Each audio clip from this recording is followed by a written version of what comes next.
Père Jean-Baptiste, tu es Bonjour venu. à vous tous. Voilà. Alors, tu es venu faire cette fresque du couronnement de Marie ici. Est-ce que tu peux nous raconter un peu ton inspiration, comment tu es Bon, voulu nous déjà, conduire à déjà, la contemplation?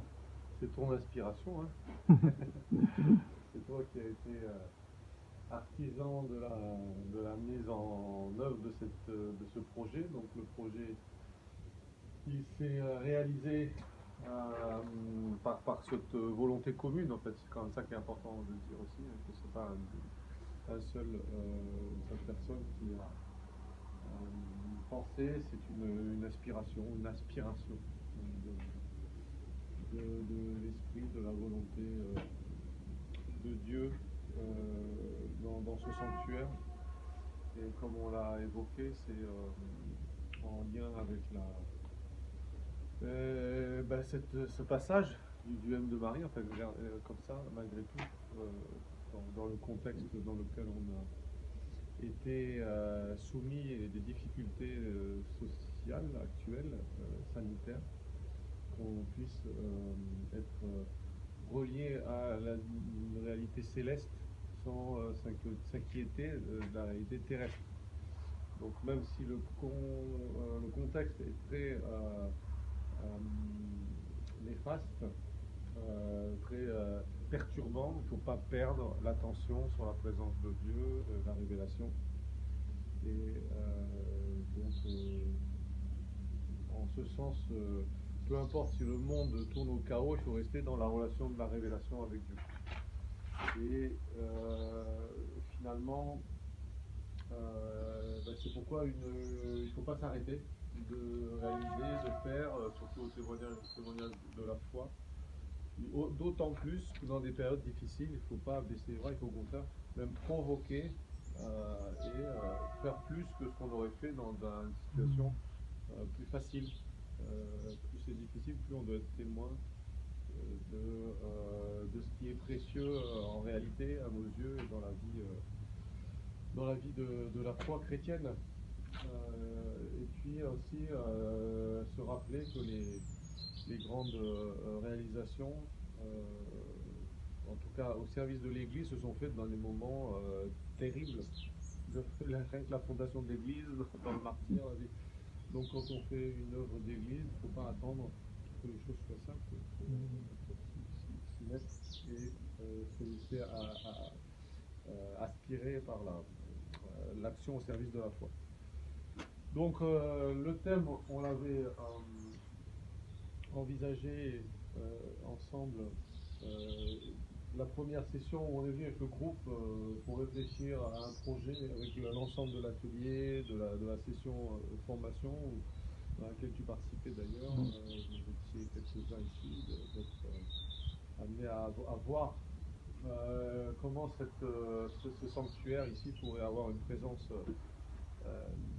liée à l'image qui révèle en fait ce qui est présent mais qui n'est pas visible. Donc c'est une sorte de comme un miroir qui transfère une réalité dans une autre. Et finalement le contexte actuel et puis aussi bah, voilà, cette situation a fait que moi je suis venu donc le faire seul, le projet. Et puis c'est aussi un enjeu parce que une session fresque c'est une chose, une réalisation fresque c'est une autre, et c'est très compliqué de faire les deux en même temps. Dans la vraie fresque, c'est un fresco. Donc heureusement finalement que ça s'est fait comme ça. Une formation aurait été plus compliquée à gérer.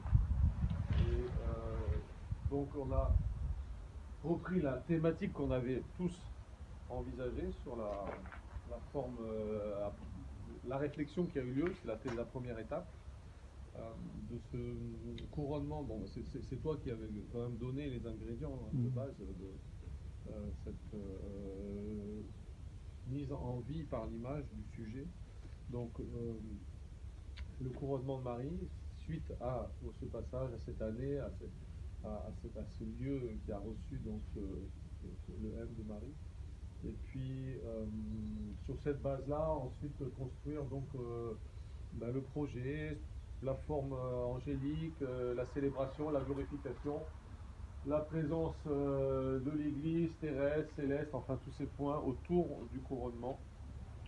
Alors on a la chance d'être dans une région où il y a une tradition de la fresque qui s'est faite, qui est vivante. Il y a juste à côté, là, le Prieuré Saint-Laurent, et puis un peu plus loin, il y a des témoignages magnifiques.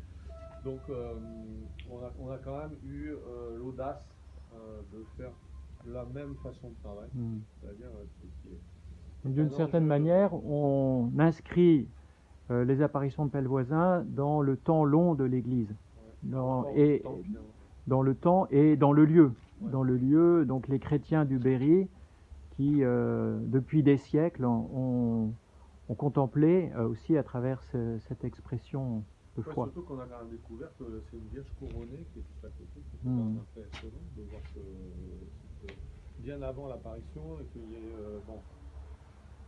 En effet, c'est ça le temps de l'Église, c'est pas temporel, c'est existentiel. Donc il n'y a pas de chronologie, mais il y a une révélation à laquelle on est nous-mêmes participants. Et donc on a quand même osé faire cette technique de la fresque à fresco, qui est très ambitieuse, très difficile, qui exige beaucoup de préparation, de technique, de maîtrise. Enfin voilà, c'est pour ça qu'on la pratique